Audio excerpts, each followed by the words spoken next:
안녕하십니까. 생생매거진 오늘 박은정입니다. 대구시가 오늘과 내일 이틀 동안 도심 캠퍼스타운 추진을 선언하는 행사를 엽니다. 대학포럼 총장협의체 발족식을 시작으로 전문가들이 참여하는 도심 캠퍼스타운 심포지엄이 이어지고요. 일반 시민들을 대상으로 대구 원도심 투어도 진행합니다. 도심 캠퍼스타운은 도심에 있는 공실을 임대해서 대구 경북권 대학생들을 위한 캠퍼스 공간을 조성하는 사업인데요.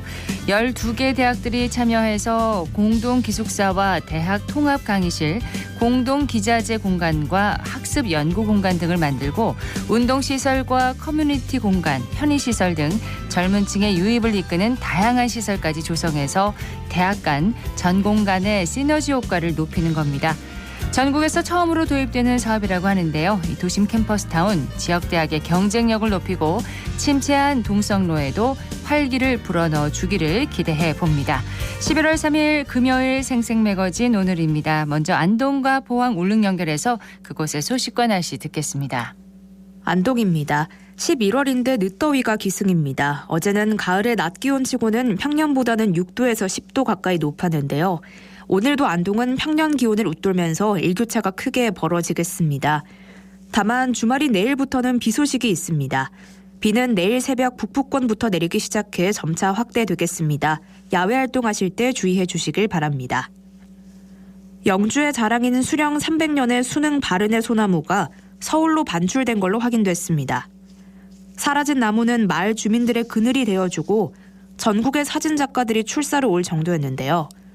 서울의 조경업체가 소유주인 문중으로부터 소나무를 구입해 반출 작업을 벌이자 지역 주민들이 막겠다며 대치한 지 사흘 만에 반출된 겁니다. 영주시는 제대로 신고되지 않은 무단 반출로 보고 관계자들을 수사하겠다면서 법적 대응을 예고했습니다.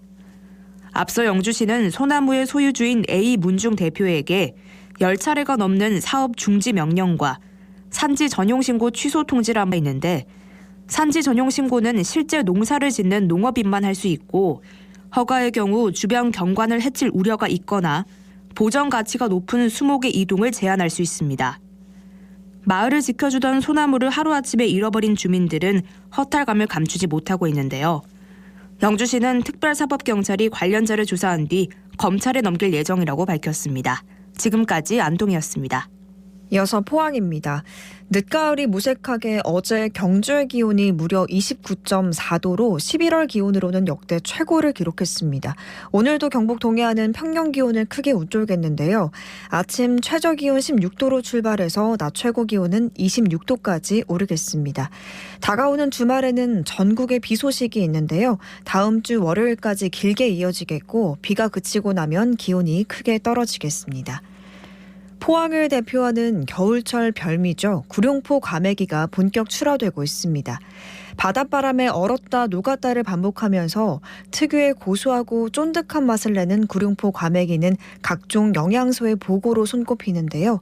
칼슘과 오메가3, 아스파라긴산과 비타민을 함유하고 있어서 면역력을 높이는 데에도 도움이 되는 것으로 알려져 있습니다.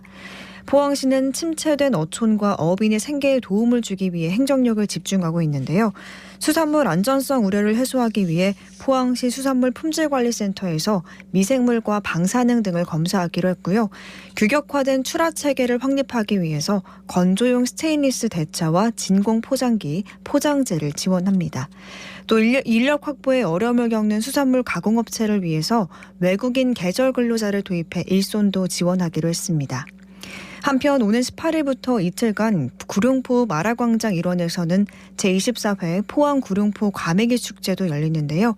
과메기 산지에서 과메기를 더 신선하고 저렴하게 만나볼 수 있을 것으로 기대됩니다. 지금까지 포항이었습니다. 이어서 울릉입니다. 울릉도와 독도는 강풍 예비특보가 내려졌습니다. 내일과 모레 주말 동안에 강한 바람과 함께 비가 예보돼 있는데요. 예상 강수량은 5에서 20mm입니다. 동해중부 안쪽 먼바다에 풍랑예비특보가 내려진 가운데 남에서 남서풍이 불며 바다의 물결은 1.5에서 3.5m로 높게 일겠고요. 주말 동안에도 바다의 물결 최대 4m까지 매우 높게 일 전망입니다. 앞으로 발생되는 기상정보를 참고하시기 바라며 항해나 조업하는 선박은 안전사고에 유의하시기 바랍니다. 오늘 운항 시간이 변경된 일부 여객선이 있습니다. 자세한 사항은 선사별로 확인하시기 바랍니다. 2023년 제17회 우산국 문화예술제전이 11월 2일 울릉 한마음회관에서 개최됐습니다. 그동안 울릉군의 전통 고유문화 행사적 성격을 가졌으나 작년부터 울릉 문화예술인이 한 해 동안 갈고 다듬은 실력을 발표하는 지역문화예술인의 축제로 만들어가고 있는데요. 이번 우산국 문화예술제전은 울릉문화원 주최, 울릉군 문화예술단체연합회 주관, 울릉군 후원 행사로 사전 행사와 작품 전시, 본 행사까지 세 파트로 구성되었습니다. 사전 행사인 해설이 있는 달빛 작은 음악회는 지난 29일 사동항 식물원에서 열렸고 10월 31일부터 11월 2일까지 3일간 한마음회관 로비에서는 그림과 서예, 시화 등이 전시됐습니다. 이번 전시회는 척박한 자연 환경에도 불구하고 아름다운 작품으로 승화시킨 수준 높은 작품들이 전시돼 오가는 이들의 눈길을 사로잡았는데요. 11월 2일에 열린 본행사에는 향토 음식 시식을 시작으로 악기 연주, 노래, 퍼포먼스 등 15개 관내 공연팀의 풍부한 공연으로 행사가 마무리됐습니다. 우산문화제가 앞으로 지역문화의 예술인 활성화에 큰 역할을 하기를 기대해 봅니다. 지금까지 울릉이었습니다.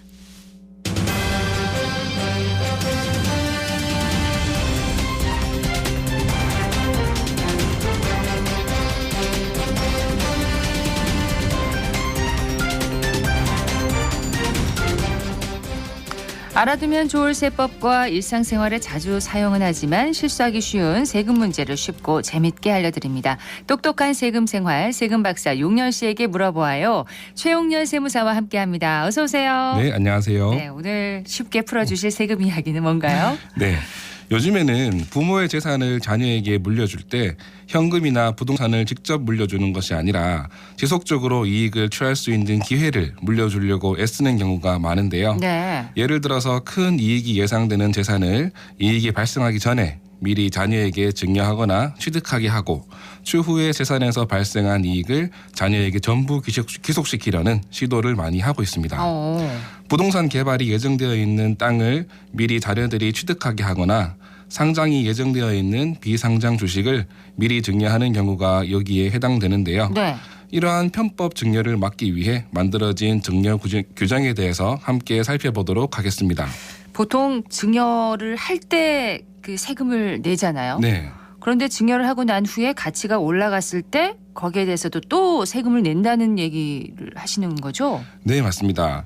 자녀가 스스로 증여받은 물건의 가치를 증가시킬 수 없다고 판단된다면 부모가 재산의 가치 상승을 도와준 것에 대해서도 세금을 매길 수 있습니다. 그럴 수도 있군요. 네. 편법 증여에 증여세를 부과하는 요건. 그러니까 지금 방금 말씀하신 게 편법 증여라는 것. 네, 맞습니다. 예, 증여세를 부과하는 요건이 있나요?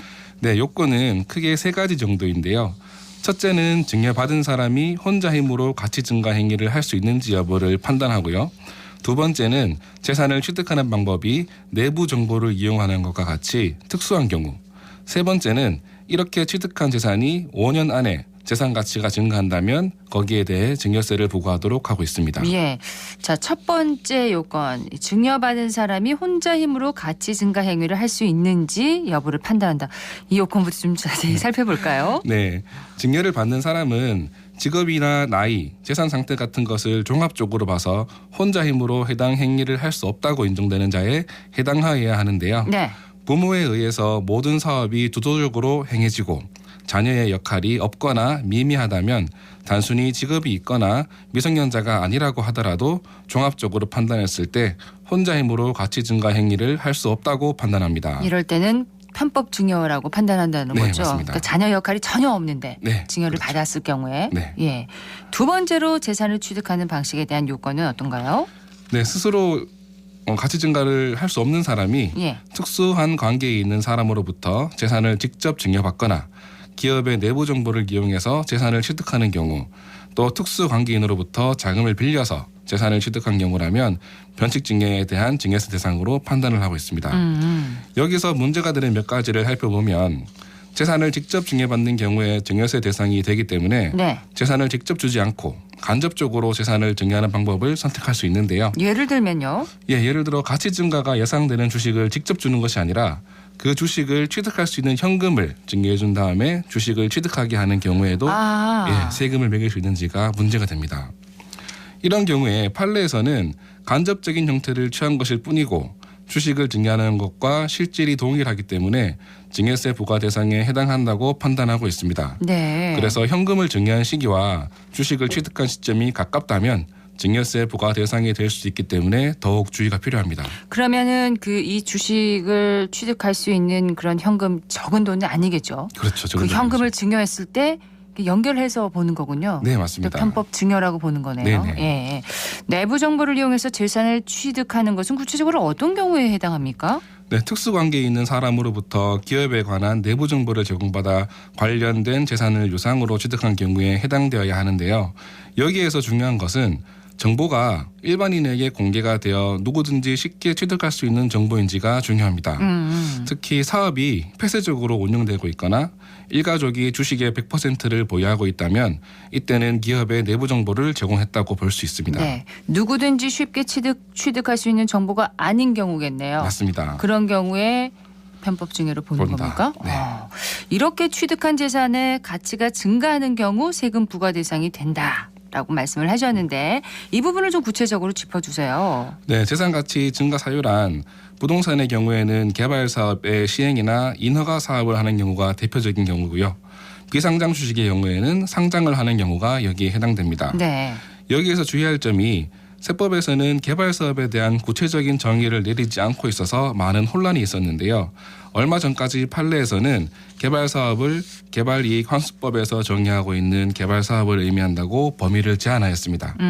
하지만 최근 새로운 판례에서 개발 행위의 범위가 더 넓어졌습니다. 네. 개발이익 환수법과 변칙 증여를 방지하기 위한 증여세법의 규정은 그 취지가 다르다고 판단을 한 것인데요. 결론적으로는 개발 행위라는 것은 장래의 재산 가치가 증가할 것이라고 객관적으로 예상되는 개발 사업이라면 모두 증여세 대상이 될 수 있습니다. 그렇군요. 객관적으로 가치 상승이 예상되는지를 판단하는 것도 쉽지 않잖아요. 네, 대표적으로 건물을 지어서 분양을 하는 사업이 있는데요. 국세청의 입장에서는 부동산 개발을 통한 분양 사업이 가치 증가 사유에 해당한다고 판단해서 계속해서 세금을 부과하고 있습니다. 하지만 법원에서는 건물을 짓기 위한 허가를 받는 것만으로는 가치 증가가 명백하다고 단정할 수 없다라고 보고 있습니다. 건물이 원활하게 건설되고 분양 사업까지 성공할 것이라고 단정할 수 없기 때문이라는 이유 때문이고요. 네.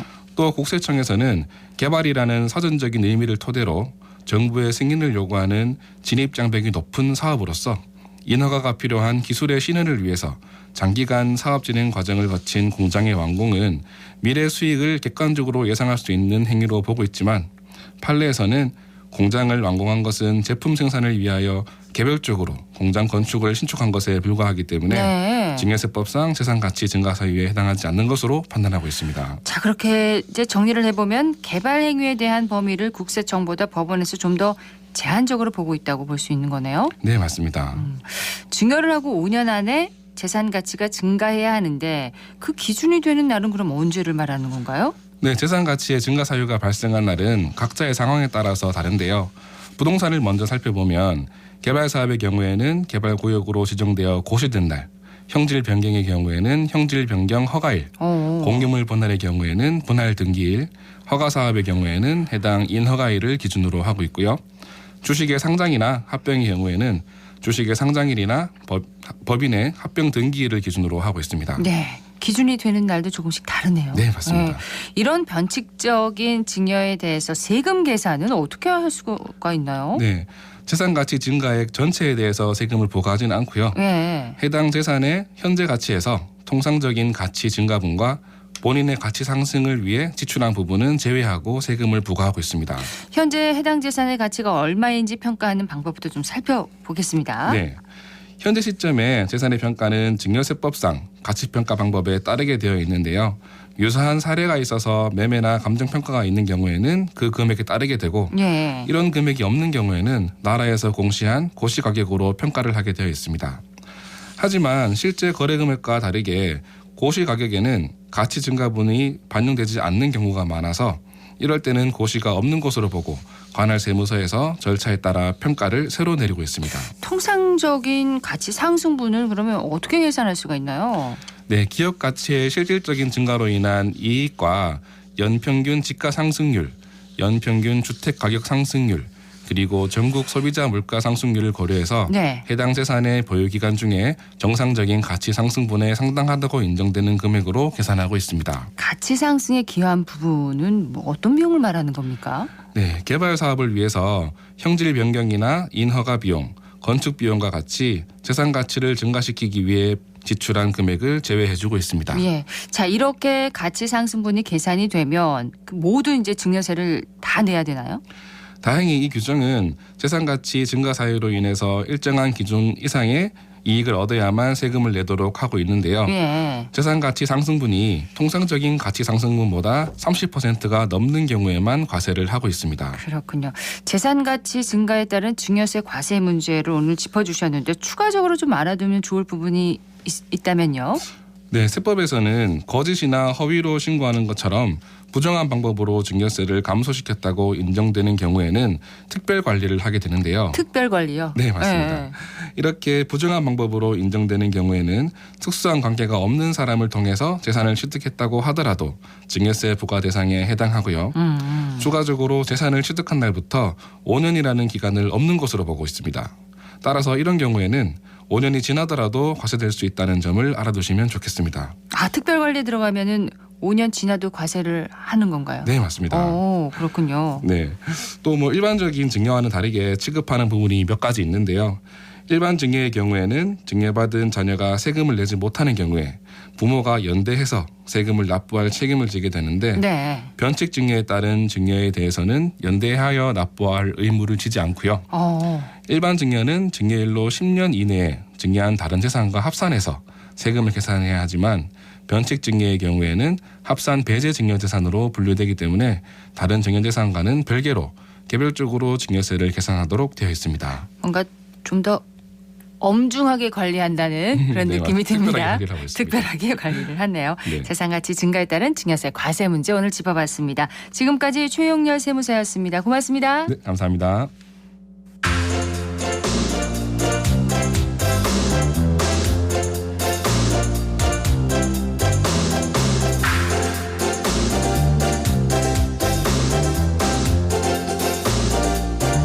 금요일 생생매거진 오늘 함께하고 계십니다. 11시 22분 지났습니다.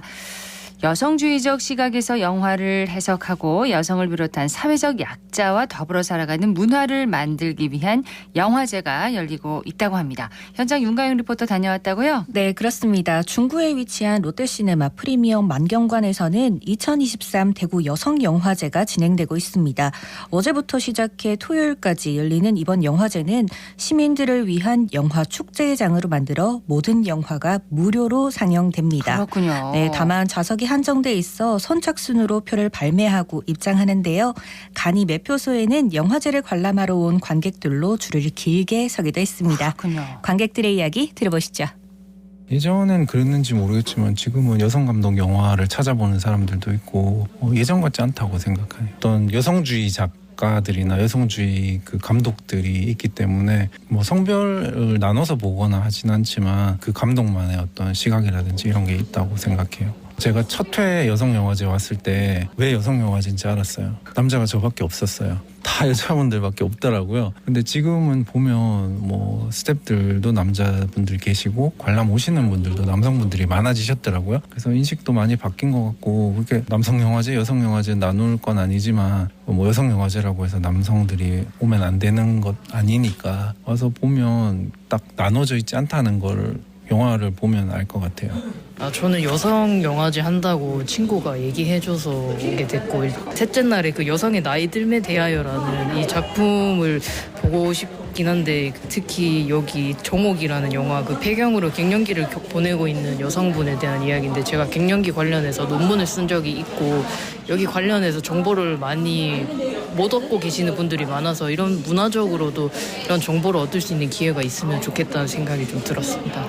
있고 뭐 이 세계에 존재하는 어떤 한 존재에 대한 이야기지 그거를 다룬다고 해서 다른 존재들을 배제하는 느낌은 없다고 생각하기 때문에 그리고 여성의 서사가 많이 도외시된 게 사실이라서 그런 부분들에 대해서 좀 이렇게 여성 영화제가 있어서 저는 좋다고 생각을 하고 있습니다. 대구 중심부에서 일어나는 여성 영화제라서 교통편도 편리하고 오셔서 한 번쯤 보셨으면 좋을 것 같아요.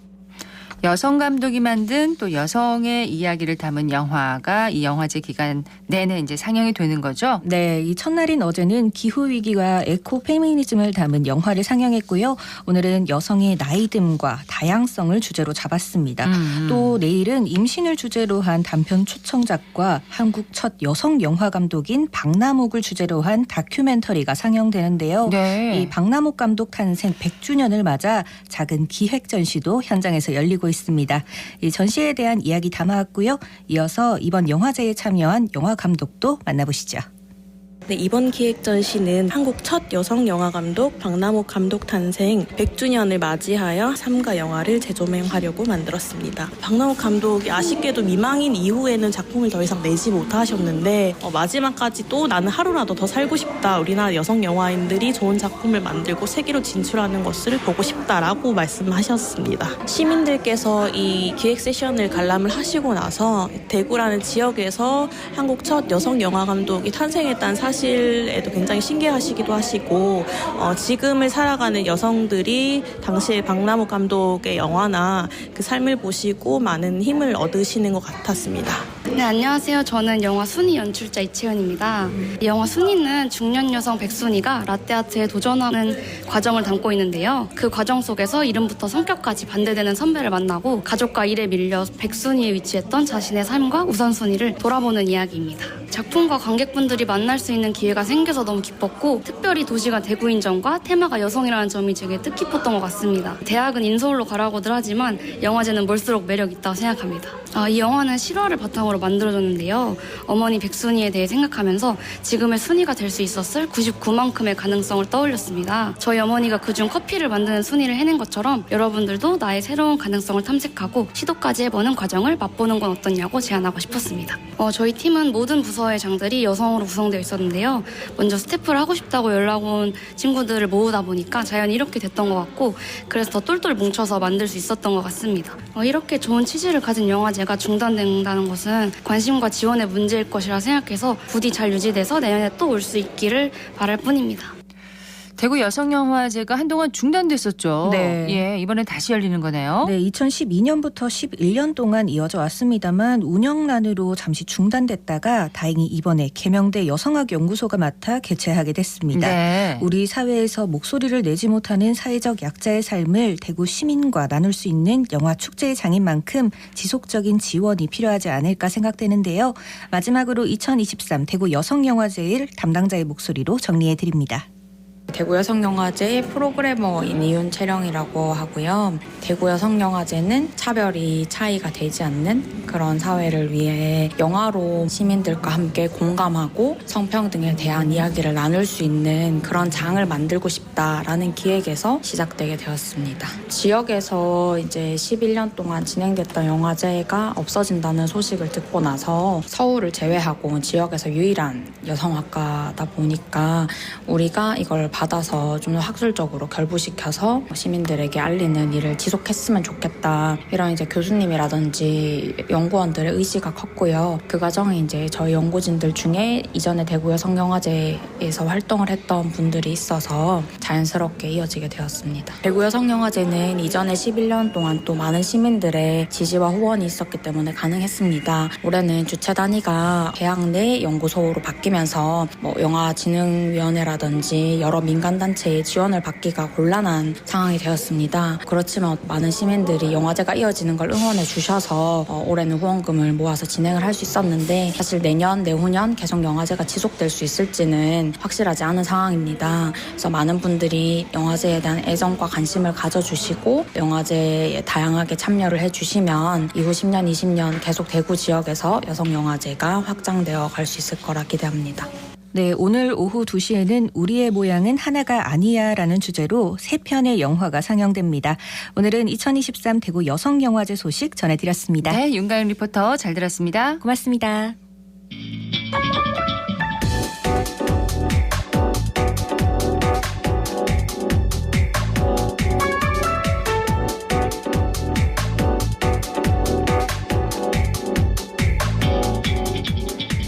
묻고 듣고 생각과 마음을 나누는 방송. 지금 여러분께서는 대구 경북을 보고 듣는 생생 매거진 오늘을 함께하고 계십니다.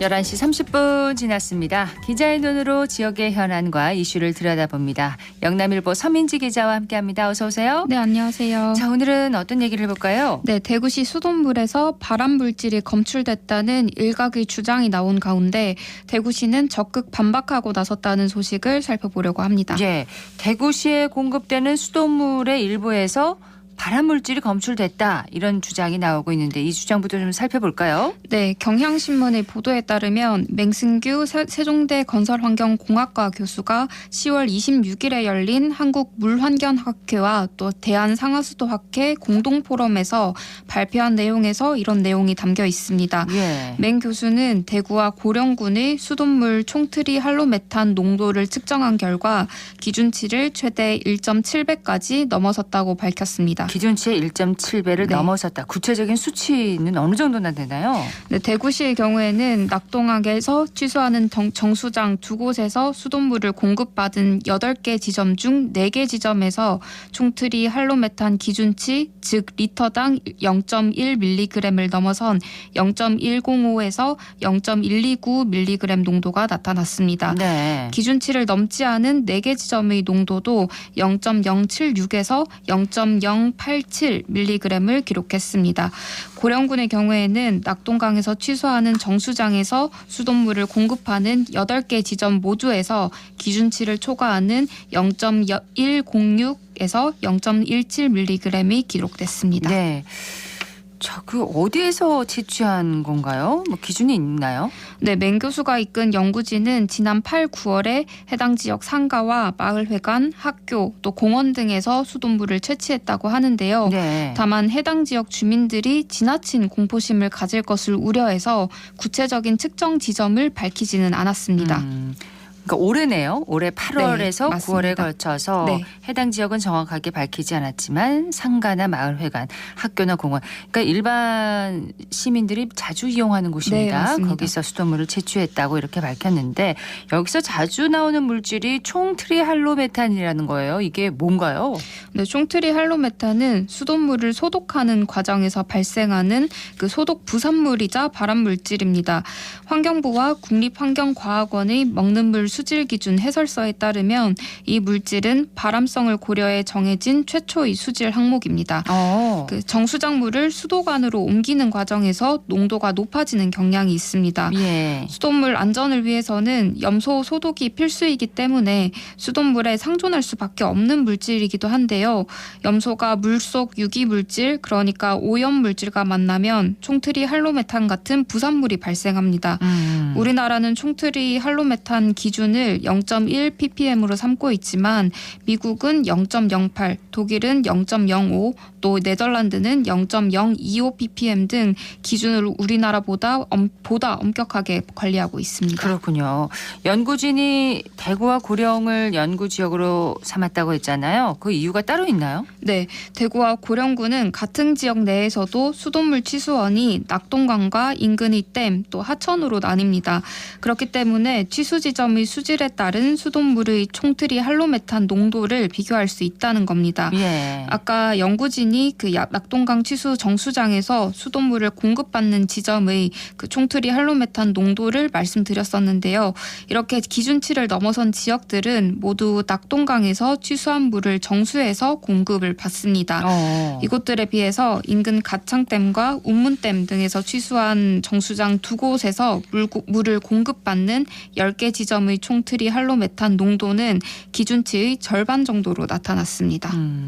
유독 낙동강에서 취수한 물을 정수해서 공급받는 지점에서 농도가 높게 나왔다는 거잖아요. 그 네. 이유가 뭔가요? 네, 연구진은 환경단체와 전문가들이 그간 경고해 왔던 것을 들었습니다.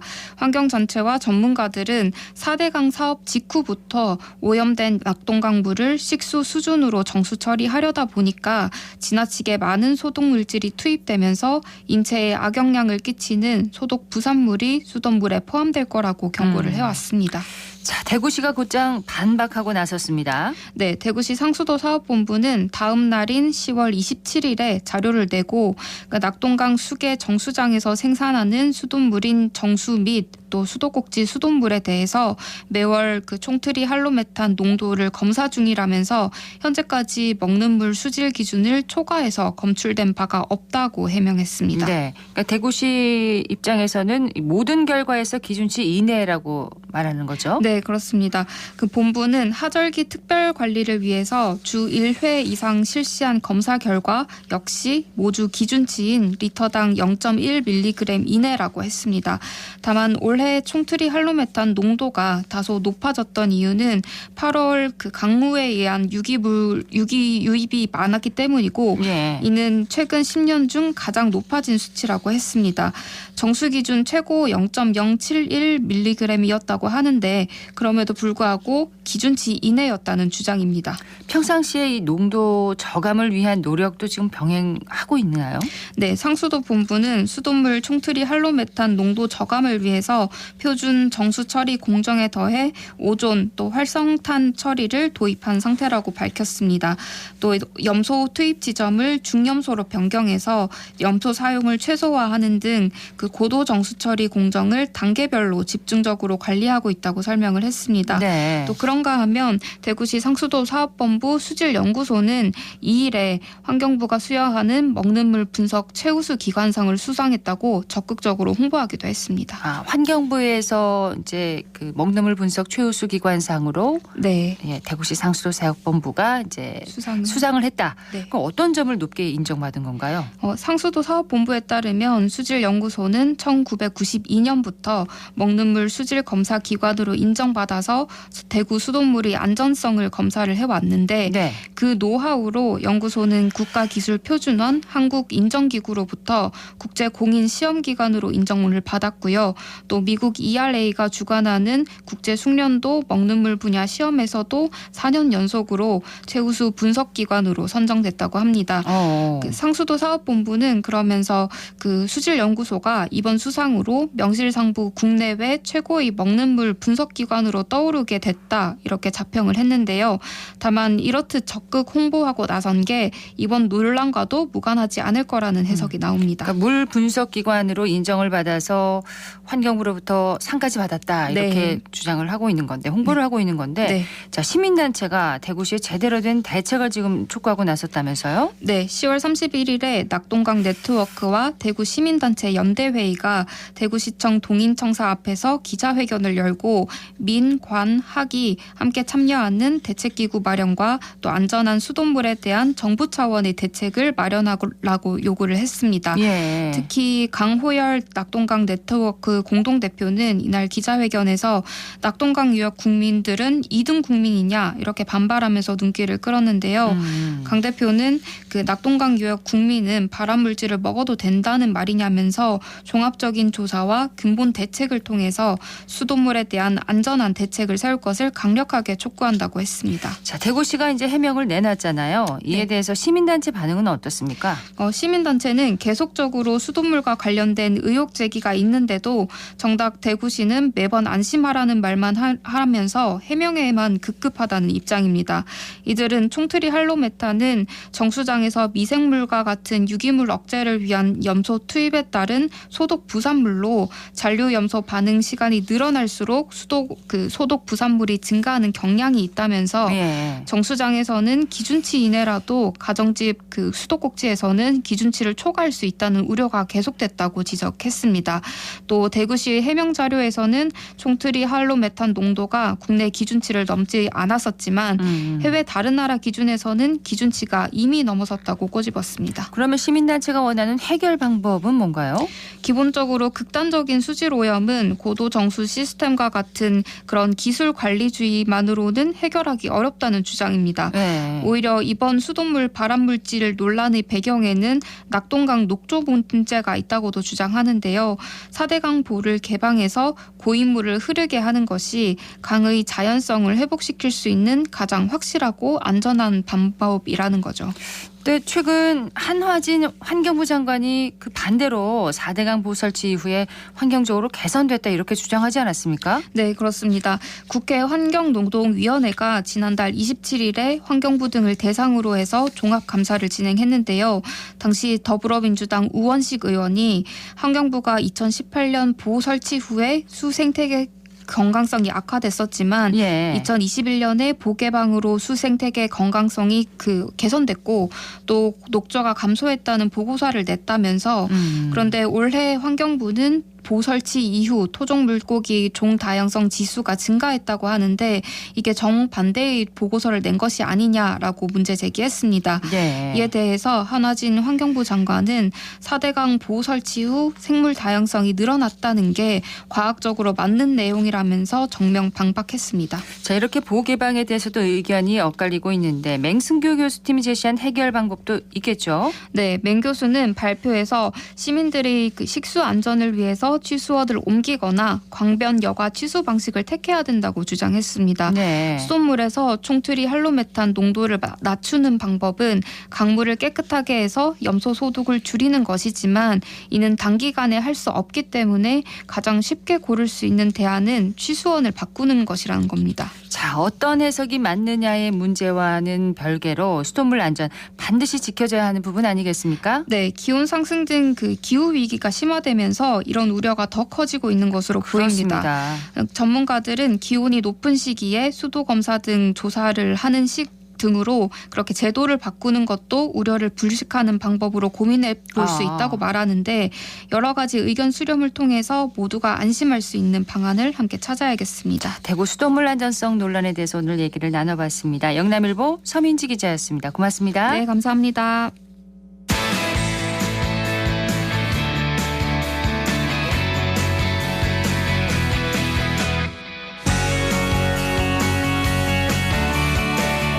생생한 스포츠 현장 속으로 들어갑니다. 생생스포츠 대구신문 석지원 기자와 함께합니다. 어서 오세요. 네, 안녕하십니까. 자, 프로야구 소식부터 살펴봐야겠죠? 그렇죠.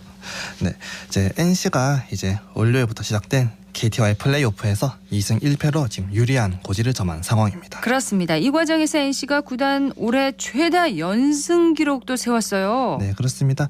정규 시즌 4위 NC는 이제 와일드카드 결정전에서 1승, 준 플레이오프에서 3승에 이어서 플레이오프 1, 2차전을 접수고 이제 포스트 시즌 6연승을 내달린 뒤 3차전에서 아쉽게 패했습니다. 예.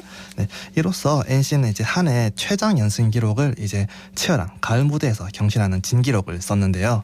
NC는 이제 144경기의 페넌트 레이스에서 최장 5연승에 그치면서 정규 시즌 8위 삼성 그리고 최하위 키움과 이 부분 최하위를 기록한 바 있습니다. 그리고 포스트 시즌 연승 기록도 아쉽게 타이에 그쳤습니다. 네, NC는 이제 2020년 한국 시리즈 4차전부터 이제 올해 플레이오프 2차전까지 포스트 시즌 9연승 행진을 했는데요. 네. 어제 3차전까지 이겼다면 이제 해태를 제치고 이제 KBO 최초로 이제 포스트 시즌 10연승 고지를 밟을 수 있었습니다. 최초를 못했네요. 아쉽습니다.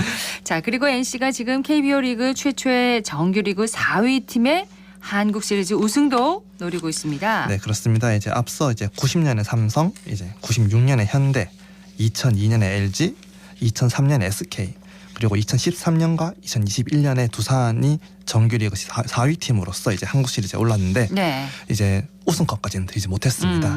하지만 이제 NC가 1승만 더 거둘 경우 이제 앞선 팀들에 이어서 다시금 대기록에 도전하게 되는 셈이죠. 예, NC의 기세가 어디까지 이어질지 정말 궁금한데요. 삼성 소식 잠깐 살펴보겠습니다.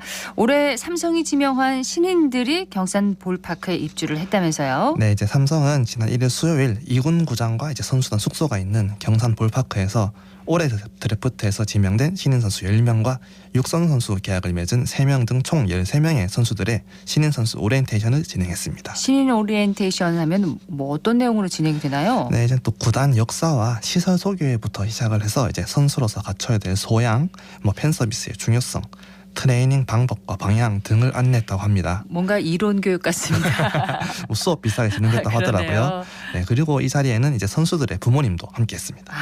부모님은 이제 둥지를 떠나 프로 무대에 발을 내딛게 되는 그 셈이잖아요. 네, 예, 그렇죠. 선수들 입장에서는요. 그렇죠. 이제 신인 선수들은 이제 볼파크에서 3년 차까지 숙소 생활을 하면서 훈련에 힘을 쏟을 예정입니다. 자, 그 신인 선수 소감이나 혹시 각오 들어보셨나요? 네, 안 그래도 이제 선수 몇 명을 만나서 간단하게 이야기 들어보고 왔는데요.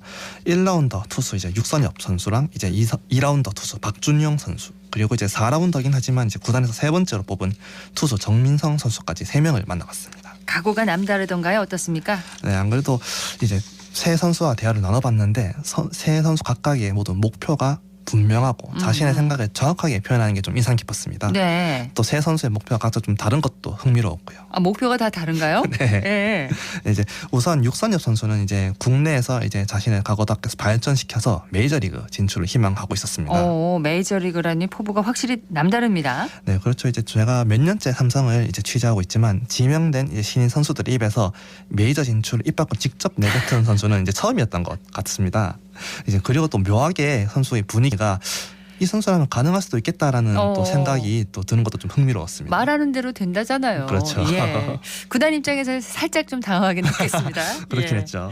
2라운드 박준용 선수는 어땠습니까? 네, 이제 경북고와 수성대를 거친 박준영 선수는 이제 지역연고 선수들 중에서는 이제 전체 3순위 전미르 선수에 이어서 두 번째로 지명된 선수인데요. 예. 지역에서 나고 자란 탓인지 이제 삼성 입단에 대해서 특히나 더 이제 감사하고 무겁게 생각한다는 느낌을 받았습니다. 전국 지명이긴 하지만 팬들이 지역 출신 그 프랜차이즈 스타의 등장을 바라긴 하잖아요. 네, 이제 박준영 선수도 이를 확실하게 인지하고 있더라고요. 이제 또 박준영 선수는 이제 명맥이 끊긴 이제 경북고 출신 이제 또 삼성 선수로서의 정규 시즌 MVP를 되찾아오는 것을 목표로 하고 있었습니다. 네, 경북고 하면은 지역을 넘어서 전국을 대표하는 명문고인데 MVP 배출이 오래됐죠. 네, 오래되기는 했습니다. 이제 삼성의 마지막 정규 시즌 MVP는 바로 투수 배영수인데요. 무려 2004년까지 거슬러 올라갑니다. 20년 전이네요. 그렇죠. 네. 네, 또 배영수 역시 또 경북고를 졸업한 지역 출신 프랜차이즈 스타였는데요. 또 이전으로 올라가면은 이제 이승엽 선수가 있었고 이제 또 90년대 김성래 이제 선수가 이제 경북고 출신 삼성 소속 MVP였습니다. 네. 그리고 이제 좀 더 거슬러 올라가서 80년대로 가면은 이제 이만수 감독님 그리고 이제 고 장효조 감독 등이 이제 상원고의 전신인 대구 상고 출신 삼성 소속 MVP였습니다.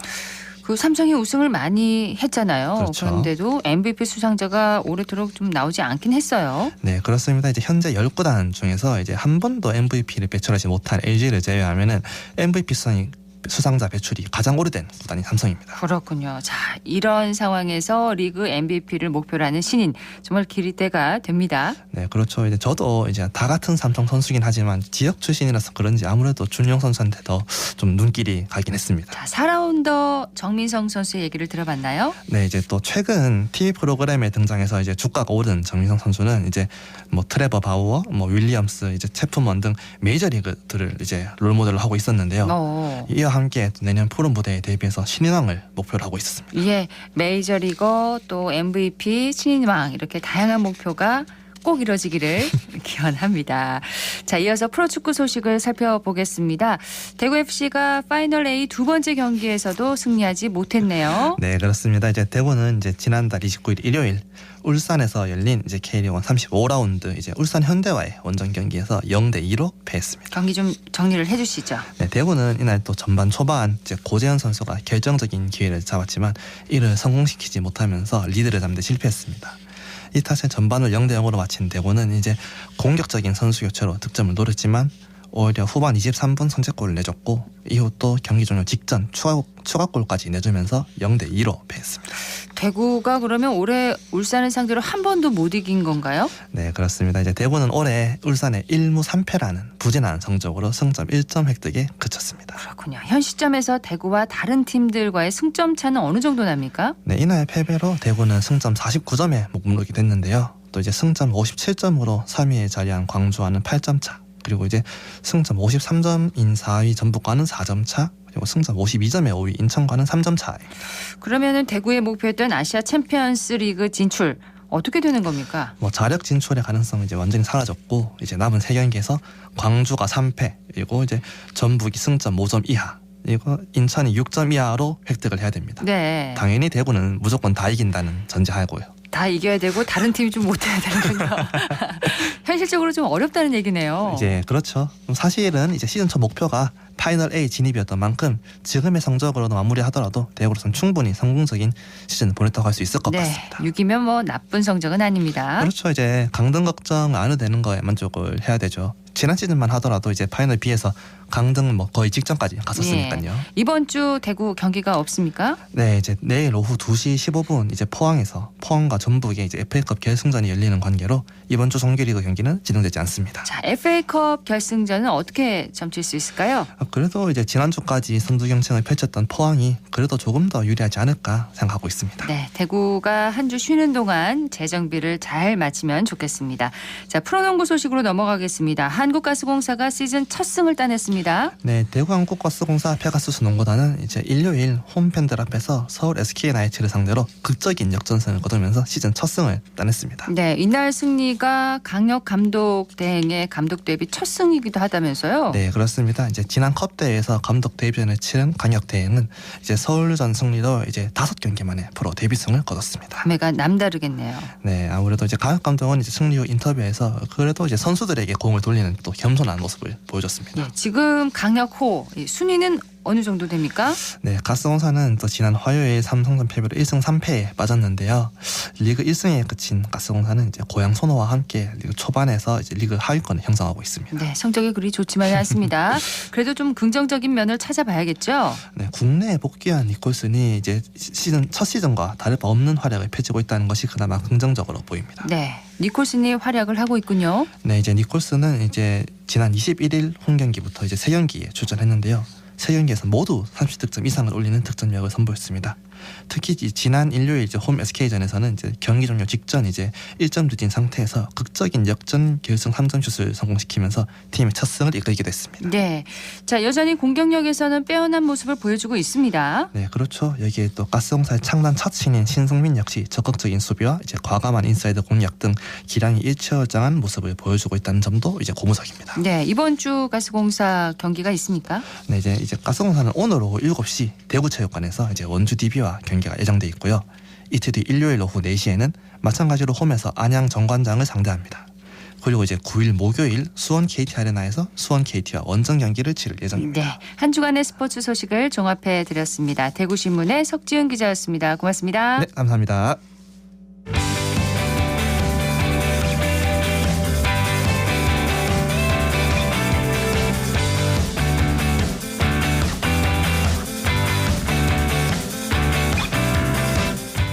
정보 클립.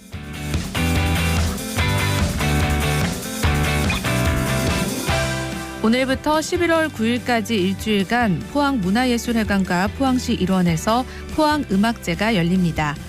바이올리니스트 정경화, 피아니스트 손민수, 카잘스 콰르텟 등 최고의 기량을 갖춘 연주자들이 포항에 모이는데요. 특히 오늘 열리는 개막 공연 신세계로부터는 지휘자 없이 모든 연주자가 일어나서 연주하는 독특한 무대를 선보인다고 합니다. 음악 애호가라면 이번 음악제 주목해 보시면 좋겠습니다.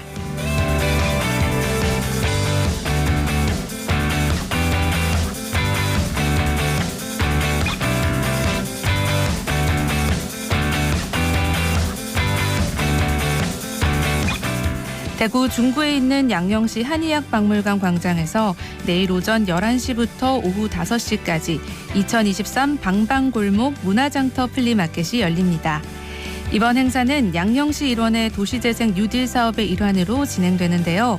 판매 부스와 체험 부스 운영, 버스킹 공연, 어르신을 위한 무료 급식까지 다양한 내용이 준비되어 있습니다. 토요일에는 양령시로 떠나보시는 건 어떨까요?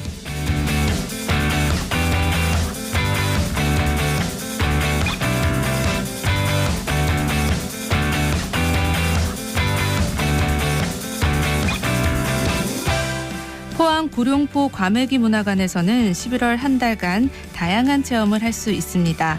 제철 맞은 과메기의 소비 촉진을 위한 과메기 무료 시식회를 비롯해 바다 목걸이 만들기 체험, 보습 립밤 만들기 체험 등이 열립니다. 특히 과메기 무료 시식회는 매주 금, 토, 일요일 3일간 오후 2시부터 재료 소진 시까지 진행되는데요. 흔히 먹는 꽁치 과메기뿐만 아니라 과메기의 원조인 청어 과메기도 선보인다고 합니다. 행사를 통해 포항의 특산품인 과메기도 맛보고 다양한 체험도 즐겨보시면 좋겠습니다.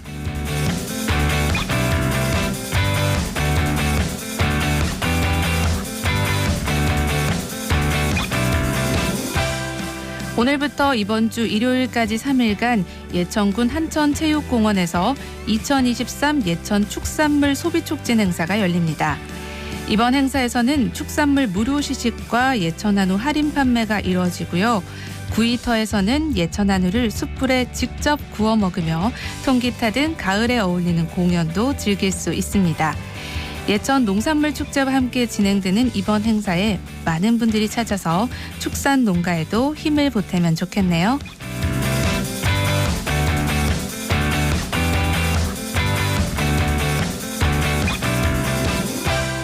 (11월 4일은) 점자의 날입니다. 점자는 시각장애인이 손으로 만져 사용하는 촉각 문자로 가로 3줄, 세로 2줄로 돼 있는데요. 시각장애인의 세종대왕이라 불리는 송암 박두성 선생이 시각장애인을 위한 한글 점자를 만들어 반포한 1926년 11월 4일을 기념하는 날입니다. 대구 달서구에 있는 대구 점자 도서관에서는 개관 27주년과 97주년 점자의 날을 기념해서 11월 한 달 동안 삼행시 100일장, 독서 마라톤 등 다양한 행사가 열린다고 하니까요. 많은 분들이 관심 가져주시면 좋겠습니다. 지금까지 클릭 정보 클립 서유리였습니다.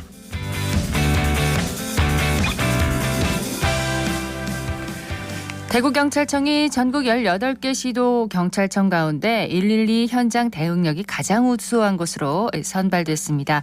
올해 9월 말 기준 대구청은 총 76만 9천여 건의 112 신고를 접수 처리했는데요.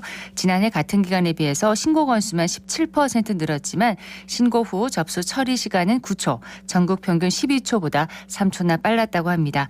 경찰은 긴급 출동에 차질을 빚는 일이 없도록 허위 신고나 장난 전화를 하지 말아줄 것을 당부했는데요.